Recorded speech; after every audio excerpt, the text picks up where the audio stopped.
Hai Andika, guys di sini di video kali ini kita akan membahas sebuah earphone gaming yang cukup terjangkau. Harganya cuma sekitar 200 ribuan aja. Tapi seperti biasa sebelum kita mulai videonya, buat kalian yang belum cuci tangan dulu. Kalau udah cuci tangan langsung aja subscribe channel ini, karena di channel ini kita akan membahas informasi menarik mengenai dunia kecil dan juga teknologi yang akan membuat hidup kalian lebih inspiratif dan produktif. Dan ini adalah Deryu EH78 Pro. Ketika video ini saya upload, harganya itu saya lihat tadi 220.500. Untuk link pembeliannya seperti biasa kalian bisa langsung cek di kolom deskripsi. Jadi kalau misalkan ketika sudah saya tayangkan harganya naik, ya jangan salahkan saya. Kalau dari segi packaging sebenarnya cukup premium, cuman ini sepertinya waktu ekspedisi kayak terbentur-bentur gitu. Jadi ya agak penyok sana sini. Kenapa saya bilang premium? Karena untuk box seperti ini adalah box yang saya suka. Jadi bisa dibuka sets. Nah, dan kita bisa lihat dulu untuk earphone-nya itu bentuknya seperti apa. Jadi kalau peribahasa itu beli kucing di dalam karung. Ini bukan beli kucing di dalam karung, karena kita masih bisa lihat nih bentuk fisiknya itu seperti apa. Kemudian kalau dari segi varian warna, Deryu EH78 Pro ini memiliki 3 varian warna, yaitu blue, red, dan juga white. Kebetulan kita dikirimi oleh Deryu yang warnanya red, walaupun boxnya di sini warnanya biru. Tapi yang jelas di sini warnanya red. Kemudian di sebelah kirinya ini ada spesifikasinya yang kalian bisa baca ya. Di sini kalian pause aja, kemudian kalian baca, karena kalau saya bacakan durasinya bakalan panjang banget. Oke, sekarang langsung aja kita buka Deryu EH78 Pro ini. Dan di dalam paket pembeliannya terdapat earphone-nya sendiri, kemudian di bagian belakangnya ada beberapa aksesorisnya yang langsung aja kita buka. Karena menarik, Deryu EH78 Pro ini harganya murah, tapi dia memiliki dual mikrofon. Jadi ada detachable mikrofonnya satu dan ada yang udah built-in satu. Nah, ini untuk detachable mikrofonnya. Untuk kabelnya udah fleksibel dan lumayan solid juga. Kemudian di sini juga berwarna merah sesuai dengan earphone-nya. Untuk inputnya pakai audio jack 3,5 mm. Kemudian juga terdapat 2 ear tips tambahan untuk menyesuaikan dengan lubang telinga kita. Jadi dicari aja yang pas yang mana. Caranya cari yang pas, kalau misalkan noise cancellingnya udah kerasa enak, berarti itu yang paling pas di lubang telinga kita. Kemudian juga terdapat fit ear. Nah, fit ear ini gunanya kalau misalkan kita pakai earphone-nya lama, itu akan pas di lubang telinga, itu enak. Dan Deryu juga mengklaim kalau fit ear-nya ini sudah skin friendly material. Jadi dia aman untuk kulit dan nyaman untuk kulit. Tapi nanti kita coba.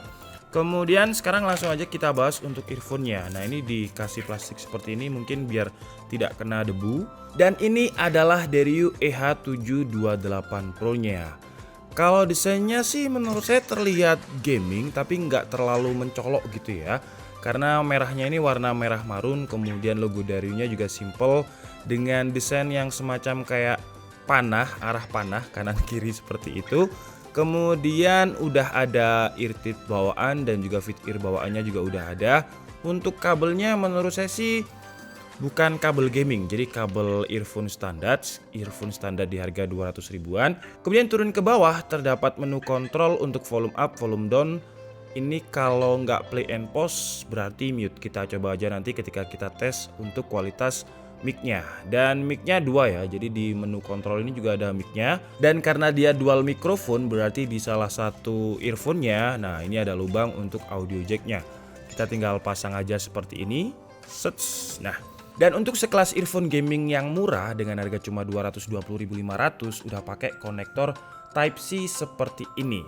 Menarik banget karena kan sekarang kebanyakan smartphone itu udah pakai Type-C semua. Bahkan di beberapa HP mid-range juga udah dihilangkan untuk audio jack-nya. Jadi dengan adanya konektor Type-C dari EH78 Pro ini menurut saya menarik banget, karena kita nggak perlu lagi beli dongle. Dan sekarang saya mau coba dulu kalau misalkan dari EH78 Pro ini kita gunakan di laptop yang sudah ada konektor Type-C-nya bisa apa enggak.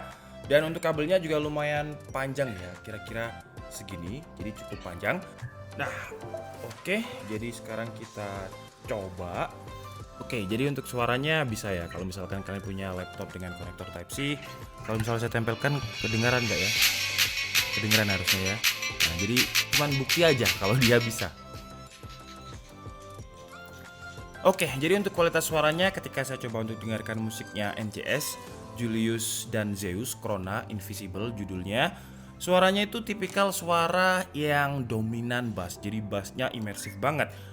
Ini adalah tipikal driver 10 mm dari earphone yang memang biasanya ditujukan kepada pengguna yang suka gaming.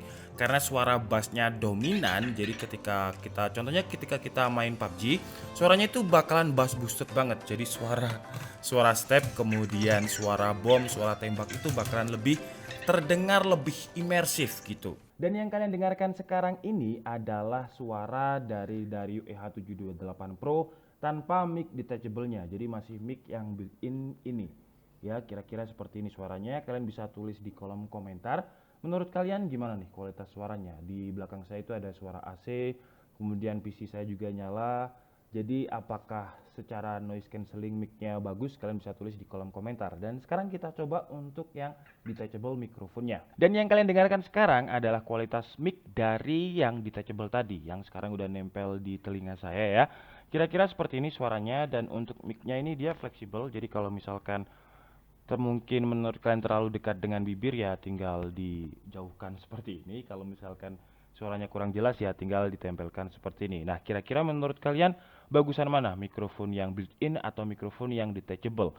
Kalau seharusnya sih bagusan yang detachable karena kan dia mic-nya sendiri. Kalau ini karena cuman di mana inline controlnya tadi? Di sini. Jadi ya menurut saya sih seharusnya bagusan yang detachable.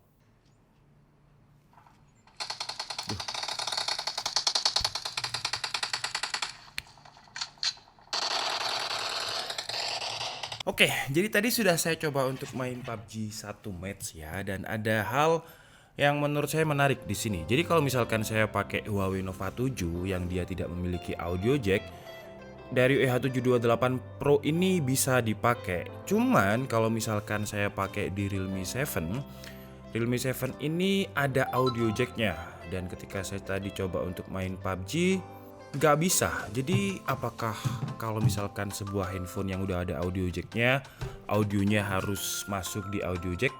Menarik nih, saya coba lagi ya. Kalau misalkan kita main PUBG, nah ini biar aja dulu, biar turun.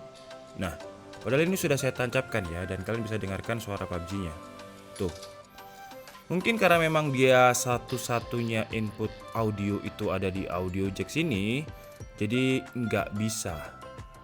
Tapi kalau misalkan kalian punya smartphone yang seperti Huawei Nova 7 ini yang hanya pakai gak ada audio jacknya, pokoknya pakai konektor Type-C seperti ini, bisa. Nah, jadi kalau misalkan ini saya tancapkan, tuh bisa.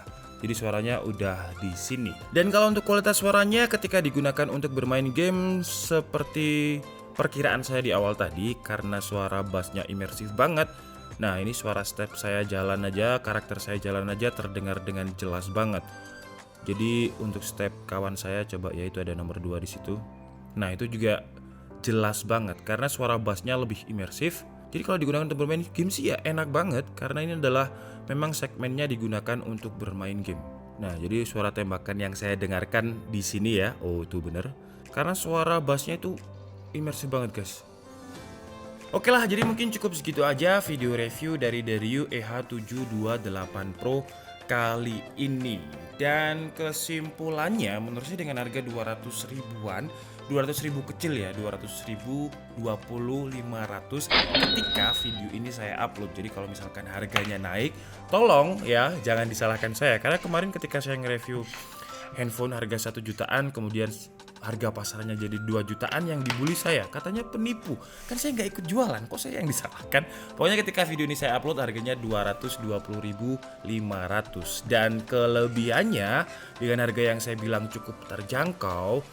Tadi saya bilang kalau kabelnya biasa aja, tapi ternyata setelah saya pegang kemudian saya pakai, kabelnya ternyata solid banget. Jadi ini bukan kabel yang tipis yang biasanya di earphone, kabelnya udah lumayan solid dan kuat. Jadi kalau misalkan ketarik-tarik seharusnya itu masih aman aja, karena kabelnya lumayan solid ternyata. Jadi untuk kelebihannya tentu jelas selling pointnya ada di dual microphone. Jadi kalian bisa menggunakan mikrofon yang detachable-nya kalau misalkan kalian merasa built-in mikrofonnya gak bisa deket di bibir atau suaranya kurang jelas. Kemudian kualitas suaranya kalau misalkan kalian gunakan untuk gaming bener-bener imersif dan enak banget. Jadi ini harganya 200 ribu, kalau misalkan saya ibaratkan harganya seharusnya 400.000 lah kalau digunakan untuk gaming. Tapi kalau kalian untuk dengarkan musik, kalau musiknya kalian suka genre yang bass, ya nggak masalah. Cuman kalau kalian suka genre musik yang treble, kemudian vokalnya lebih dominan, menurut saya sih nggak nyaman. Kemudian kelebihan lain adalah kabelnya udah pakai konektor Type-C di harga 200 ribuan. Jadi bisa mengimbangi smartphone yang ada di 2020 ini karena hampir semuanya pakai konektor Type-C. Tapi entah kenapa Realme 7 ini masih pakai audio jack, dan kalau misalkan kita colokkan di Type-C-nya bukan di audio jack-nya, nggak mau nyambung. Kalau di laptop bisa nyambung, di Realme 7i ini nggak bisa nyambung. Mungkin kalian yang pernah coba juga apakah ada case yang seperti ini. Kalau kalian punya smartphone yang ada audio jack dan juga konektor Type-C-nya dimasukin Type-C, apakah bisa? Kalian bisa tulis di kolom komentar. Kemudian untuk kelebihan lain menurut saya adalah build quality. Jadi menu kontrolnya ini ya, yang walaupun plastik tapi ini pakai plastik ABS yang udah solid banget. Saya coba dengarkan ketika ditekan ya.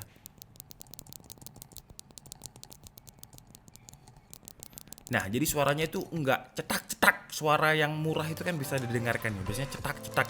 Kalau ini enggak, masih cukup worth it banget di harga 200 ribuan. Kalau untuk kekurangannya menurut saya itu tadi, kalau kalian gunakan untuk mendengarkan musik yang vokalnya, kalau kalian pengen mendengarkan musik yang natural, menurut saya ya masih bisa didengarkan. Cuman kalau menurut telinga saya nggak nyaman. Tapi kalau digunakan untuk bermain game sih ya enak-enak aja. Oke, jadi mungkin cukup segitu aja video review kita kali ini. Saya minta maaf kalau ada kesalahan dalam penyampaian informasi. Seperti biasa kalian bisa mengkoreksinya di kolom komentar. Saya Dika Stebri and see you on the next video. Bye bye.